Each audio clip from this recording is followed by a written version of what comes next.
Welcome to this presentation on Bloom's Taxonomy, how we can help students reach higher order thinking.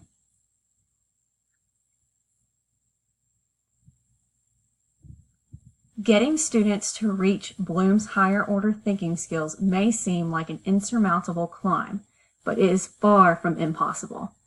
In this presentation, we will embark first on the basics of Bloom's taxonomy and its higher and lower order thinking skills.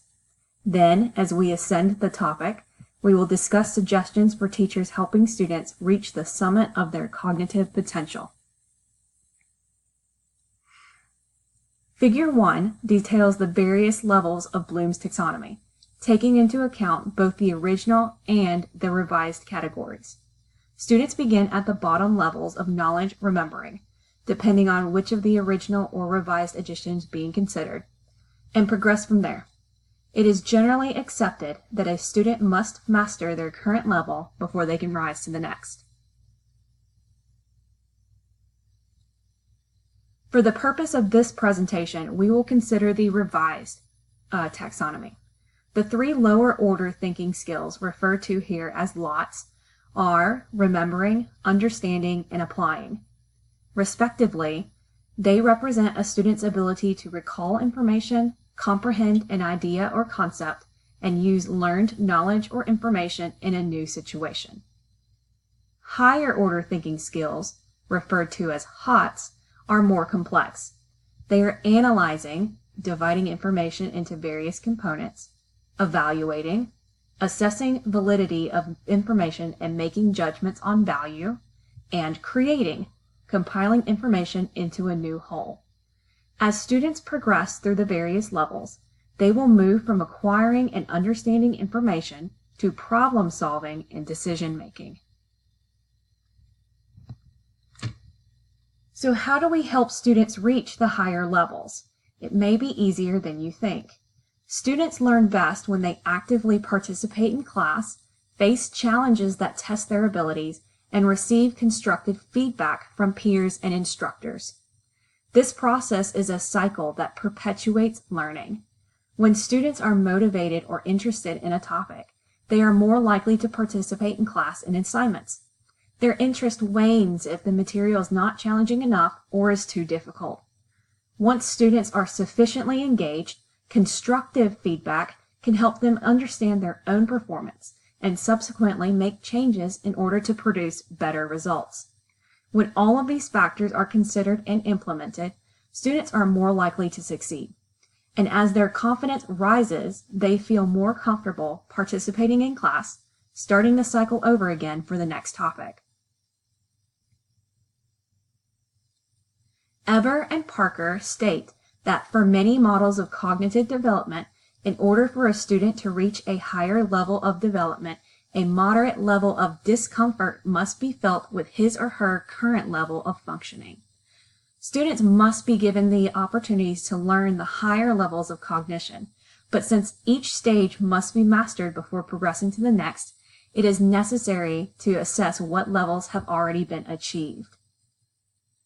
Assessments are different for each level. For example, while a simple multiple choice quiz may be sufficient for assessing the remembering level's rote memorization, it would be difficult to use that same format for assessing a student's ability for analysis, in which a debate may be more appropriate.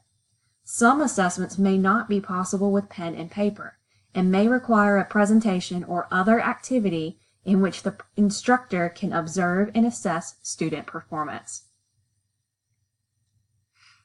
Bloom's taxonomy includes a list of terms tailored to each level that can help shape both objectives and rubrics alike. Having clear representations of both communicates exactly what the teacher hopes to achieve, and with the proper terminology relates directly to Bloom's high and low orders. Not only can rubrics specifically help an assessment, they aid instruction in other ways. Teachers are more objective in their grading, have their opportunity to provide feedback, and it saves time during assessments. So far, we've covered motivating and challenging students, providing feedback, shaping objectives, assessments, and rubrics. All of those are great areas to work on, But the real question now is, how do we actually go about doing it? What resources are out there to help teachers turn all this talk into action? The HOTS, Higher Order Thinking Skills program, is an example of a program that could prove useful in developing cognitive skills in students. This particular program is geared towards 4th through 7th graders that fall short of educational requirements and helps them become interested, feel confident in their abilities, and improve their academic performances. This program combines computer instruction with a teacher that guides development in ways that include Socratic dialogue and activities such as role-playing to draw reluctant students out of their shells. As it relates to Bloom's, this program helps students who are stuck in the remembering phase expand into the understanding phase. Stanley Pogro, developer of HOTS, states that many students don't even understand what understanding is, and our research suggests that lacking a sense of understanding is the primary learning problem for approximately 80% of Title I students. Today, HOTS is 25 years old, has been expanded to include 8th graders, and is used in more than 2,600 schools across the United States. As with any resource, it has its strengths and weaknesses. This particular program is designed especially for educationally disadvantaged students in the 4th to 8th grades. So while it may not apply to everyone, there is much to be learned that can be applied to other educational situations. For some additional resources, here are a few teaching methods that have been used to promote higher order thinking skills in students.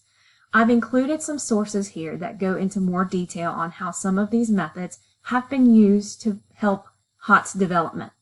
All 3 of these sources have been published within the last few years. It is paramount that students progress through the lower order thinking skills into the higher ones. Eber and Parker state that it is imperative that they be able to quickly analyze, create, and apply what they have learned. In many of the situations our students will encounter, remembering facts and definitions will be of little use. Not only are we seeking to prepare students for academic success, but these skills will prove infinitely useful for the rest of their lives.